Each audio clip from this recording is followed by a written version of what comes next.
Kita butuh dulu suatu iklim ya. Memang kita mengerti, tapi saya yakin pemerintah dan apalagi presiden yakin sedang mencari bentuk bagaimana kita beri bantuan langsung.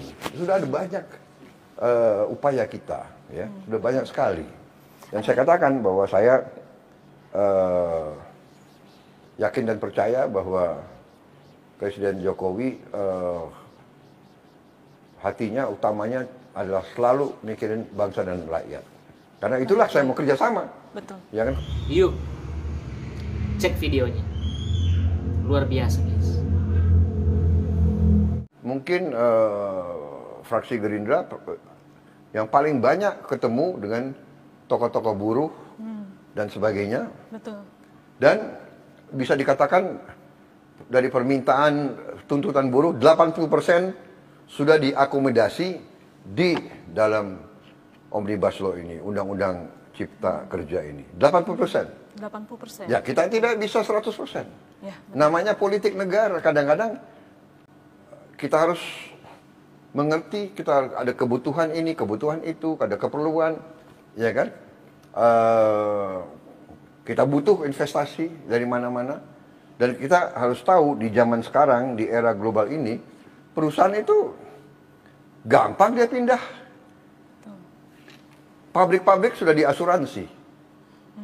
Jadi kalau mau mogok, mau dibakar, mau diduduki, si pengusaha tinggalkan aja.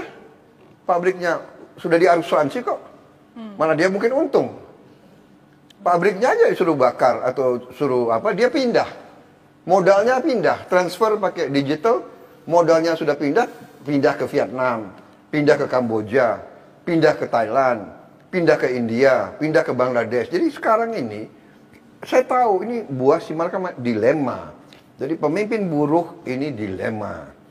Dia mau bela buruhnya, tapi kalau dia terlalu kencang, si pengusaha pindah. Jangan, tidak hanya pengusaha asing, pengusaha Indonesia pun pindah. Sekarang sudah ada pengusaha-pengusaha Indonesia yang ada di India, yang buka pabrik di Nigeria, yang ada di Mesir. Jadi ini dunia ini sudah semakin kecil. Modal itu cepat pindah. Nah, ini yang harus disadari oleh teman-teman, kawan-kawan buruh. Jangan emosional, jangan cepat marah, jangan ya kan? Anarkis. Jangan mudah untuk mau bikin aksi massa sehingga munculnya adalah vandalisme. Vandalisme, betul. Ya kan? Nah, kalau nanti yang dibakar apa sarana umum. Publik, ya. itu kan dibangun dengan uang rakyat. Betul, betul. Untuk kepentingan rakyat dibakar. Jadi coba itu anak-anak itu pikirkan. Saya nggak yakin ya itu dari para mahasiswa atau para pemuda. Ini pasti ada yang mengakomodir. Ada dalangnya. Ini pasti anasir-anasir ini. Ya kan? Ini pasti anasir juga yang dibiayai oleh asing. Nggak mungkin seorang patriot mau bakar milik rakyat. Betul. Kalau mau demo silakan. Demokrasi itu boleh demo, bawa ini jalan, bawa demo. Dibuka. Masa bakar milik rakyat, ya kan? Benar nggak? Betul. Jadi kalau sudah begitu kita sangat-sangat waspada. Ya, jadi ini sikap saya. Jadi dan 80% sudah tercapai. Ya kan 10% lagi, 20% lagi kan masih bisa diperjuangkan. Masih banyak cara, ya kan? Betul. Ada judicial review ke MK, ada lagi negosiasi sama pengusaha-pengusaha. Ya. Kalau mau 100%, kalau tidak, ya kan ini kan tidak bijak. Betul Ya, sekali. jadi itu himbauan saya kepada teman-teman. Kita mengerti ini kesulitan kita bersama. Ya kan? Kita harus atasi COVID-19 dulu. Masa menganjurkan anak-anak muda itu untuk demo, berjalan, ya. saya lihat banyak nggak pakai masker, Ya, dan betul. kalau pakai masker pun kalau nanti bersentuhan dan kawannya atau dekat, ini kan sebetulnya ya Anda mencelakakan Diri sendiri. anak-anak kita, benar nggak? Betul sekali. Ini yang dalang ini tidak bertanggung jawab sama sekali. Saya sangat prihatin, ya kan? Ini kan lagi COVID. Cobalah kita sabar, kita atasi dulu, kita perbaiki, ya kan? Kita coba kalau nanti undang-undang ini tidak bagus, kalau pelaksanaan tidak baik, ya bawalah ke judicial review, bawa ke Mahkamah Konstitusi. Betul. Sudah berkali-kali kok dalam sejarah terjadi, ya kan? Betul sekali. Jadi marilah kita berpikir dengan tenang, ya, dengan sehat, dengan kekeluargaan. Tapi saya lihat sebetulnya sebagian besar pendemo itu juga masih baik gitu. Kemarin saya juga agak terperangkap dengan masa Kerumunan massa, iya, ya. tapi mereka buka jalan, ya masih banyak yang apa itu? Masih bisa Iya, jalan lalu lalang. Iya, dada ke betul. saya, jadi iya kan, mungkin dia lihat mobil saya, ya kan, wah, bahkan anak-anak itu ada juga yang hormat, jadi Ada juga yang saya hormat. kira mereka itu niatnya baik itu anak-anak tuh ya, tapi ada yang panas-panasin ya. Betul. Kita tidak perlu terlalu, ya kan, liberalistis, ya kan. Betul. Kita juga perlu pemerintah yang arahkan, yang driven gitu loh. Ya. Betul sekali. Kita punya kekuatan kok, negara kita sangat kuat, tapi memang kita punya kelemahan juga, ya kan. Nah ini kita tutup kelemahan kita, baru kita nanti bangkit. Bapak, kita kan tadi sudah membahas mengenai rancangan undang-undang Omnibus Law Cipta Kerja yang 11 klaster tadi. Sudah jadi undang-undang sebetulnya. Sudah jadi Ya, undang-undang, ya. iya, betul sekali. Nah, terkait undang-undang Cipta Kerja khususnya di klaster ketenaga kerjaan, terdapat 12 poin penolakan dari para buruh, salah satunya tentang isu upah minimum. Bagaimana tanggapan Bapak itu? Ya kan ada hoax bahwa upah minimum dihapus, itu dibaca dong, ya kan, tidak seperti itu, Betul, ya kan. betul. Jadi dibaca telitinya itu. Jadi ada memang tentang pesangon, ya kan. Tapi pelaksananya juga nanti kan bisa dinego dengan perusahaan-perusahaan itu, ya kan. Jadi itu semua bisa diatasi, jadi tidak apa ya, mutlak harus ditolak atau harus diterima, kan itu bisa pelaksanaan juga sering dinego sama pengusaha-pengusaha itu. Jadi kalau perusahaan itu tidak sanggup, dia mintanya umpamanya 32 kali atau 35 kali mintanya di situ. Nanti pengusaha bilang nggak bisa. Ya ambil aja perusahaan saya. Yang saya sebutkan, ya ambil aja perusahaan saya. Saya udah diasuransi kok.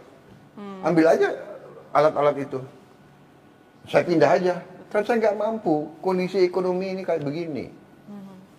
Akhirnya kan banyak juga, ya oke lah, nggak sampai 32, nggak menerima berapa saja pesangon yang bisa dikasih. Nah ini yang kita maksud. Pemerintah itu sudah mau lindungi buruh, ya kan? Kita butuh dulu suatu iklim, ya. Memang kita mengerti, tapi saya yakin pemerintah dan apalagi presiden yakin sedang mencari bentuk bagaimana kita beri bantuan langsung. Sudah ada banyak upaya kita, ya, sudah banyak sekali. Iya, saya dari awal saya beri arahan Undang-Undang Cipta Kerja Omnibus Law ini harus teliti, pasal demi pasal, klaster demi klaster, dan kepentingan nasional, kepentingan rakyat selalu utama. Dan saya katakan bahwa saya yakin dan percaya bahwa Presiden Jokowi hatinya utamanya adalah selalu mikirin bangsa dan rakyat. Karena itulah saya mau kerjasama. Betul. Ya. Fokus saya, perhatian saya adalah memperkuat pertahanan Indonesia supaya kita aman, kita tidak diganggu pihak lain. Karena saya belajar dan saya perhatikan sejarah ke belakang. Sedikit-sedikit ada gangguan dari luar. Ya kan? Sedikit-sedikit ada gangguan dari luar. Mereka takut sama Indonesia. Satu takut dan iri. Indonesia ini besar. Kita sebesar Eropa, wilayah kita. Tanah dan air kita sebesar Eropa. Eropa itu 27 negara. 27 atau sudah 28 ya? Pokoknya kalau nggak 27, 28 negara. Kita ini satu negara. Mereka punya 27 parlemen. Mereka punya 27 angkatan perang. Mereka punya 27 kepala negara, kita satu. Luas. Kita ini sekarang ekonomi ke-15 di dunia. Dari 200 negara, ekonomi kita ke-15 di dunia. Ya kan? Dan diramalkan kita akan jadi ekonomi ke-5, ekonomi ke-6 atau ke-5 dalam berapa tahun yang lagi.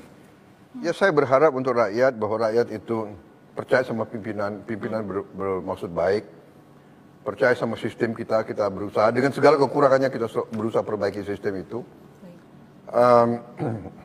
Saya optimis dan Saya berharap kita waspada, jangan mau diadu domba, dan percayalah ujungnya ini tangan-tangan dari luar kita. Baik. Ya, kita harus waspada, kita perbaikilah kekurangan-kekurangannya bersama. Baik. Terima Baik. kasih. Baik.